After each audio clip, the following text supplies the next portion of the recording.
Nós estamos encerrando o ano e eu quero fazer uma rápida meditação como pastor dessa igreja sobre tudo que nós vivemos nesse ano. E eu me lembro de uma reunião que nós fizemos com a liderança no final de 2013, pensando um pouco a nossa igreja em 2014. E como não poderia deixar de ser, nós fomos surpreendidos de diversas formas. Porque cada vez mais nós temos compreendido e entendido que Deus não gosta de seguir planejamentos humanos. Deus gosta de fazer as coisas de acordo com a vontade dele. O que nós temos aprendido, inclusive, como liderança dessa igreja, é ouvir a voz de Deus, tentar compreender a voz de Deus e aceitar sermos surpreendidos por essa voz, sem que isso cause nenhum tipo de constrangimento ao nosso coração. Nós fomos surpreendidos, Deus tem sido gracioso para conosco, muita gente chegou nesse ano, nós tivemos um ano cheio de atividades altamente abençoadoras nos grupos pequenos, aqui em nossos momentos de comunhão, nos domingos à noite, em conversas, nosso encontro de casais. Enfim, nós estamos terminando o ano, graças a Deus, com a plena sensação de dever cumprido. E a plena sensação de que em tudo Deus esteve ao nosso lado. E, para terminar, eu gostaria de ler e falar rapidamente sobre um salmo que, especialmente nessa semana, falou um pouco ao meu coração e eu gostaria de compartilhar com vocês. É um salmo muito conhecido, é o salmo de número 100.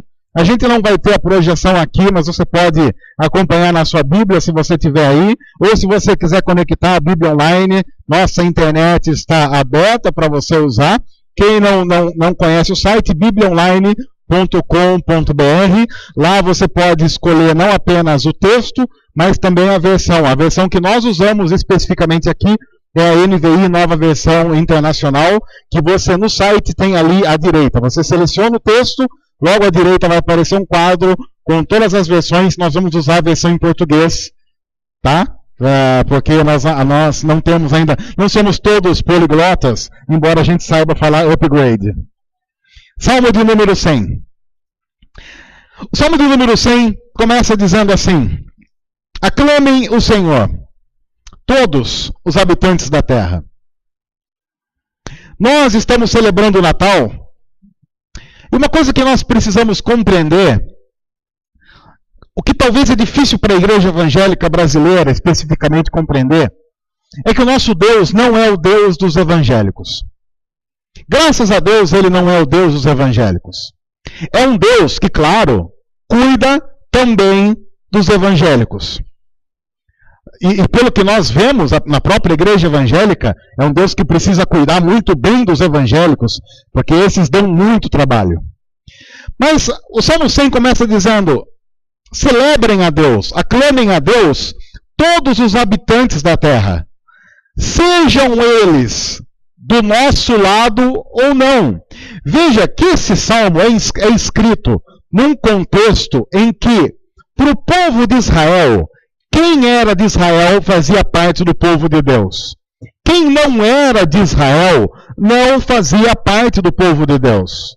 No entanto, de maneira muito interessante, o salmista, quando vai escrever aqui sobre aclamar a Deus, sobre celebrar a Deus, em algumas versões mais antigas, o salmo começa dizendo: celebrem com júbilo ao Senhor, diz todos os habitantes da terra.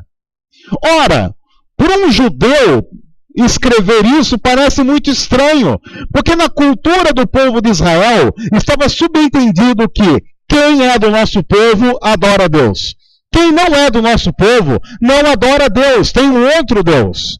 É mais ou menos esse sentimento separatista que às vezes faz parte da igreja evangélica brasileira, ou talvez da igreja evangélica em outras partes do mundo, mas nós vamos falar especificamente da nossa realidade, onde nós consideramos Deus quase como uma propriedade nossa. Deus só age nos nossos cultos, Deus só abençoa as nossas músicas, Deus só está nos nossos livros, mas isso em nenhum momento é verdade na Bíblia. Porque na Bíblia nós temos textos dizendo que Deus faz nascer o sol sobre justos e injustos. que Deus faz chover na plantação daquele que o adora, mas também daquele que não o adora. Porque Deus não é elitista e separatista, como uma grande parte da igreja quer ser.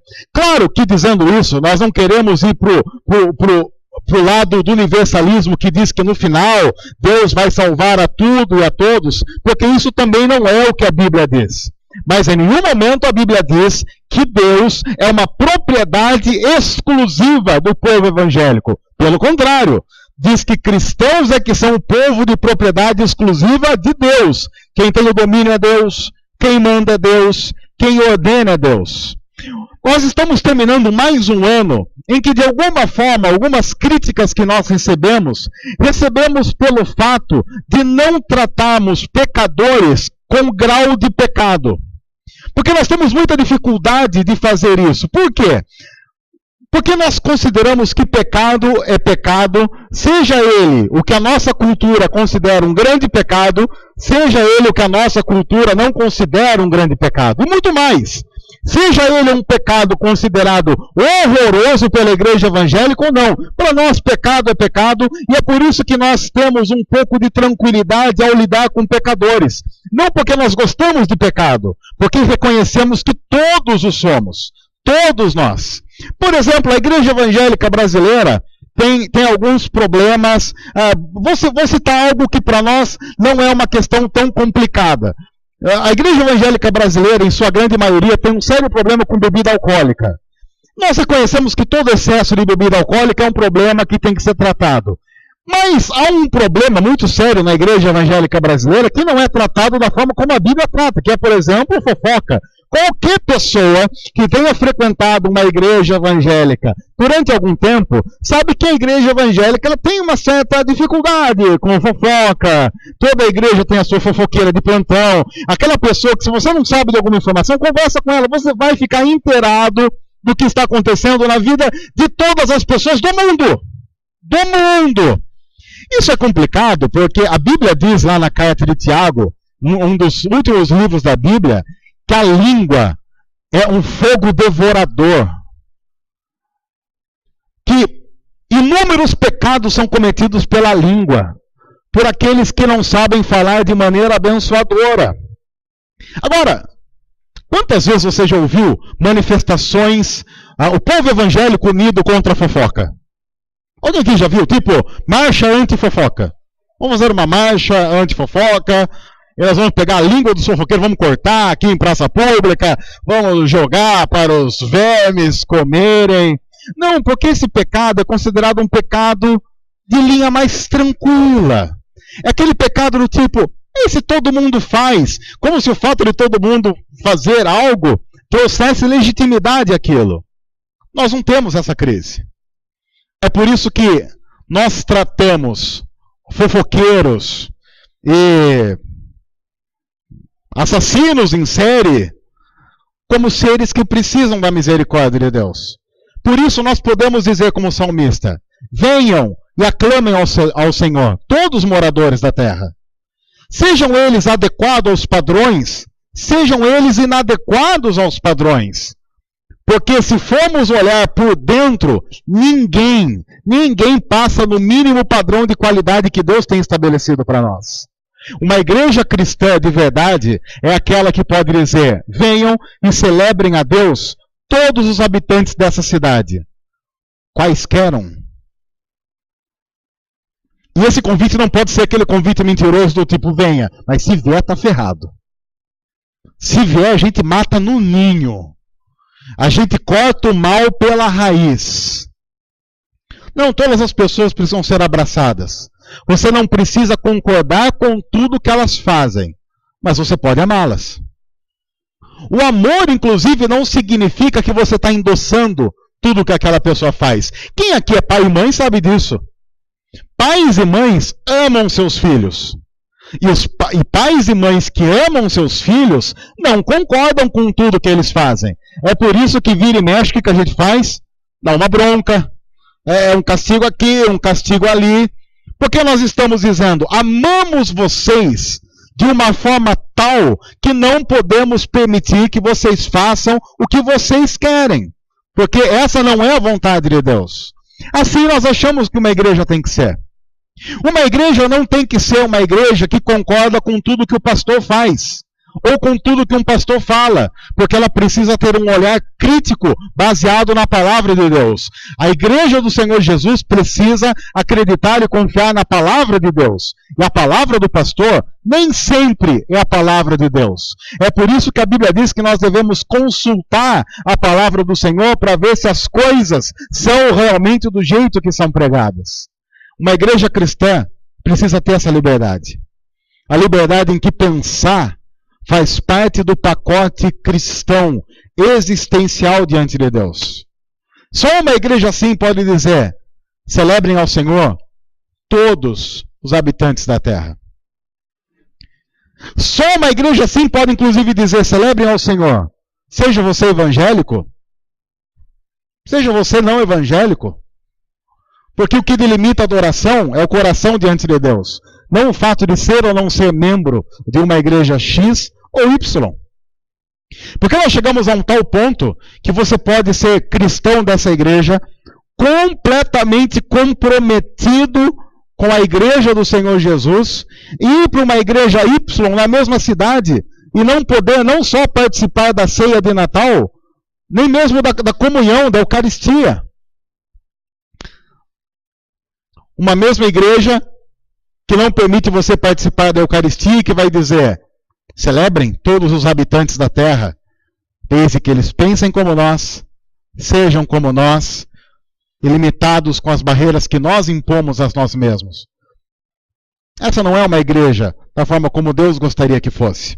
Mas o texto continua: prestem culto ao Senhor com alegria, entrem na sua presença com cânticos alegres. Eu gosto dessa parte porque ela diz: quando nós compreendemos quem Deus é, e todos nós nos achegamos e reconhecemos a paternidade de Deus, nós celebramos a Deus com alegria. Veja que em nenhum momento a Bíblia diz: louvar a Deus é uma obrigação. A Bíblia sempre diz que louvar a Deus, prestar culto a Deus, é um privilégio que Deus dá para nós. A Bíblia diz que esse privilégio era antes de toda a criação, reservado a anjos. Mas Deus resolveu compartilhar esse ministério também conosco. Ninguém numa igreja pode terminar o ano como nós estamos terminando o ano hoje, pensando assim: olha, eu cumpri com as minhas obrigações cristãs, eu participei dos cultos. Porque quem pensa que cumpriu as obrigações cristãs participando dos cultos, não compreendeu nem o cristianismo, nem a essência do culto. Porque no cristianismo somos empurrados pela gratidão, e essa gratidão nos empurra também à celebração comunitária, como estamos fazendo hoje. Porque estar aqui é um privilégio que Deus nos dá. É como se fosse um bônus. Sabe quando você vai... Hoje, na hora do almoço, eu fui comprar o tradicional frango assado de domingo, aquela coisa toda. Aí eu estava no lugar, eu olhei que no lugar que fui comprar frango assado, eles colocaram uma barraquinha de doce. Tá ligado aquelas barraquinhas de doce, que é uma arma do inimigo contra o seu regime? Porque lá tinha brigadeiro, aqueles bombons lá, é um morango em volta, eles enchem de brigadeiro. Aí tem um outro que eles colocaram mais morango e cheiro de beijinho. Aquilo, um gordo olha para aquilo, o vendedor ele já olha pro gordo, sabe, isso daí não vai resistir. Eu tentei resistir, mas o inimigo é astuto, o inimigo ele age. Aí eu cheguei lá pro cara e falei assim: quanto que é aqui? Ele falou assim: o senhor quer uma caixinha com 2, 4, 6 ou 12? Meu senhor, essa pergunta para um gordo é ofensiva. Bom, caixinha com 12, doces sortidos. Aí, fui pegar a caixinha depois de ter pago. Ele pegou outro doce enorme, ele falou assim: olha, esse daqui não tem na caixa. Então, leva para você experimentar. Foi um upgrade. Aprendeu, sabe lá. Foi um upgrade que ele deu.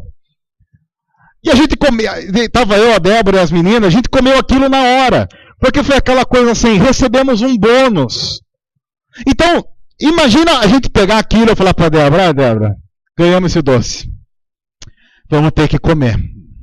E você comendo aquilo assim do tipo, eu não queria ter que comer, mas cara deu esse doce, agora eu vou ter que comer. Ninguém absolutamente faz isso.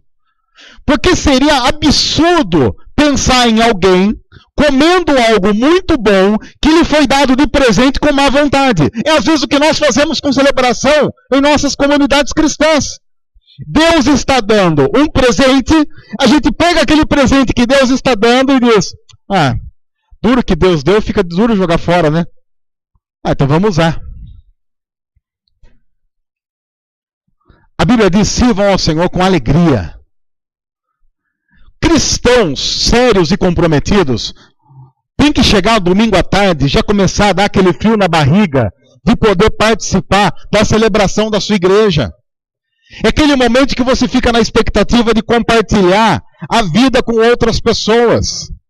Tem que ser assim. Servir ao Senhor com alegria, o privilégio de podermos estar aqui.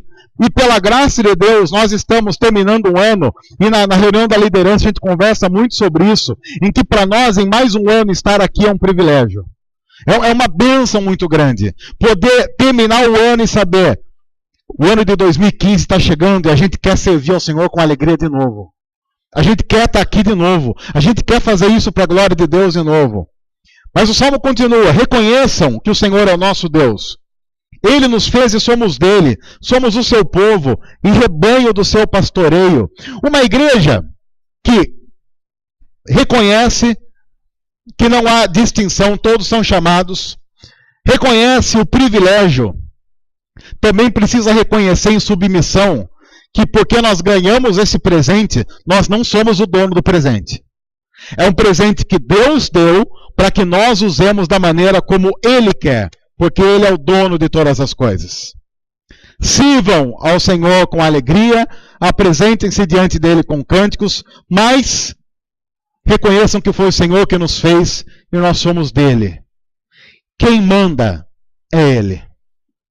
É por isso que como igreja nós não podemos ter nenhuma crise quando Deus muda nossos planos. E às vezes, como eu disse, em muitas oportunidades, Deus mudou nossos planos. Nós pensávamos em ir para um caminho X, Deus nos levou para Y. Qual a crise que isso traz para nós líderes dessa igreja? Nenhuma.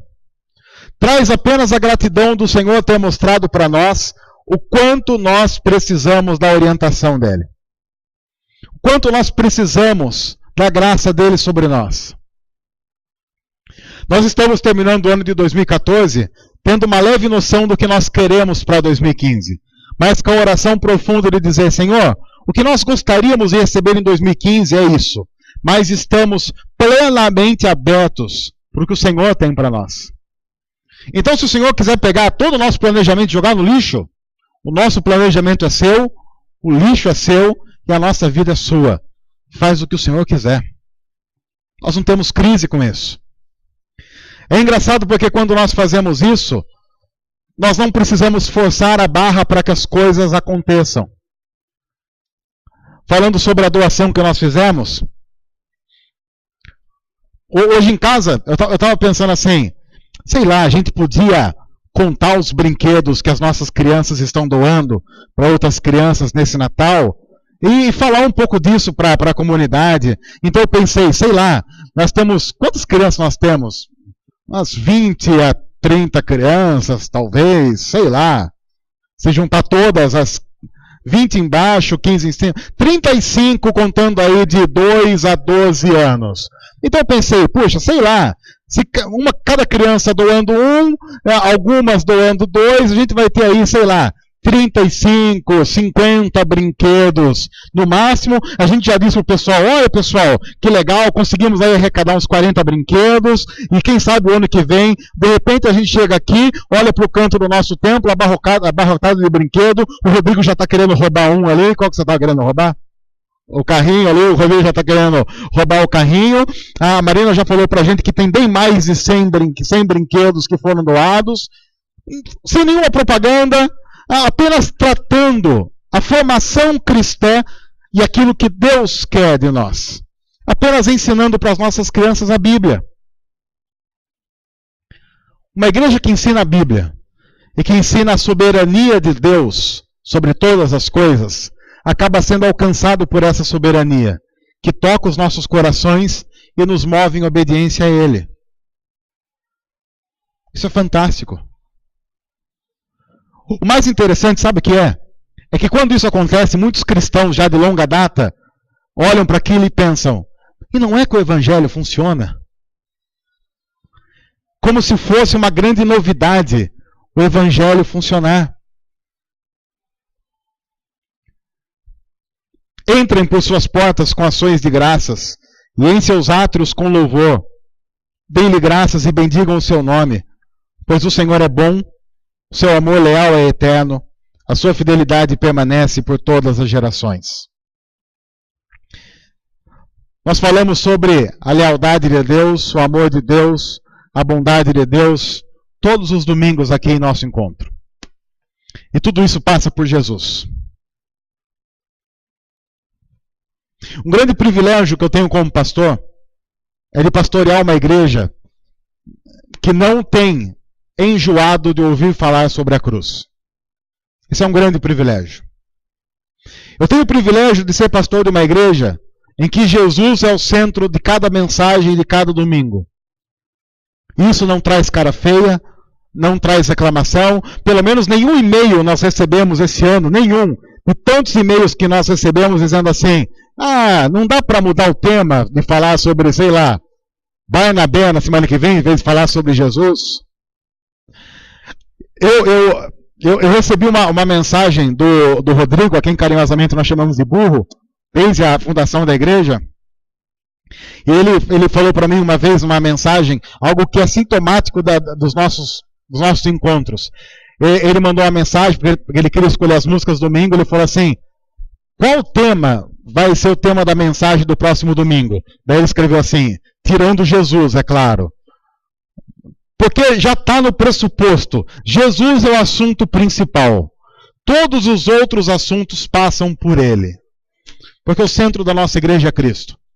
E eu quero terminar esse ano dizendo que em 2015, o centro de todas as mensagens e de tudo que nós fazemos vai ser Jesus. A celebração dele ter morrido em nosso lugar na cruz para pagar o preço do nosso pecado. A celebração de que não há mais condenação para aqueles que vivem em Jesus. O fato de nós olharmos para a cruz não é apenas olharmos para um símbolo estampado na parede da nossa comunidade. O fato de nós olharmos para Jesus é olhar para aquele que é o único caminho que nos reconduz ao Pai e nos dá vida eterna. Esse continuará sendo o principal assunto de nossa igreja. Não há outro assunto, não há outro Senhor, não há outro Salvador, e é Ele que nós servimos. Então, quando participamos para Jesus. Quando comemos, o fazemos para Ele. Quando bebemos para Ele. Quando doamos para Ele. Tudo é para a glória dEle. Eu espero, como pastor, que em 2015, ao terminarmos 2015, daqui a um ano, nós possamos chegar a uma conclusão. Nós amamos mais a Jesus. Se nós chegarmos a esse ponto, não importa o que aconteceu, chegamos onde Deus queria. Nós amamos e servimos mais a Jesus. Jesus é o nosso centro. Jesus é o nosso verdadeiro amor. Nós celebramos com júbilo ao Senhor por causa de Jesus. Nós participamos com alegria por causa de Jesus. Reconhecemos Deus como nosso Pai por causa de Jesus. Reconhecemos a lealdade de Deus em Cristo Jesus. Reconhecemos a fidelidade de Deus em Cristo Jesus e somente nele. Daqui 3 dias nós celebraremos o Natal. E mais uma vez eu espero que todo esse espírito de volta à palavra de Deus tome conta das nossas famílias. Que o nosso Natal seja plenamente um Natal para a glória de Jesus. E só para Ele. Só para Ele. Que Deus os abençoe. Muito obrigado. Eu sou muito grato a Deus pela vida de cada um de vocês. De cada um dos membros dessa igreja que estão viajando, não estão aqui, estão ouvindo pela internet, estão nos assistindo. Sou grato a Deus pela vida de vocês. Sou grato por cada palavra de carinho, por cada crítica bem intencionada, por cada manifestação de apoio a tudo que nós temos feito aqui. Em nome da liderança da igreja, quero dizer que nós somos gratos e honrados pela vida de vocês. Que em 2015 a gente transforme um pouco mais a nossa cidade para a glória do Senhor. Em nome de Jesus. Deus, obrigado por esse ano. Obrigado porque podemos encerrar 2014 louvando ao Senhor com alegria, sabendo que é um privilégio estarmos aqui. E desde já pedimos que o Senhor abençoe o nosso próximo ano. Que ele seja vivido única e exclusivamente para a glória do Senhor Jesus. No nome de quem nós oramos. Amém.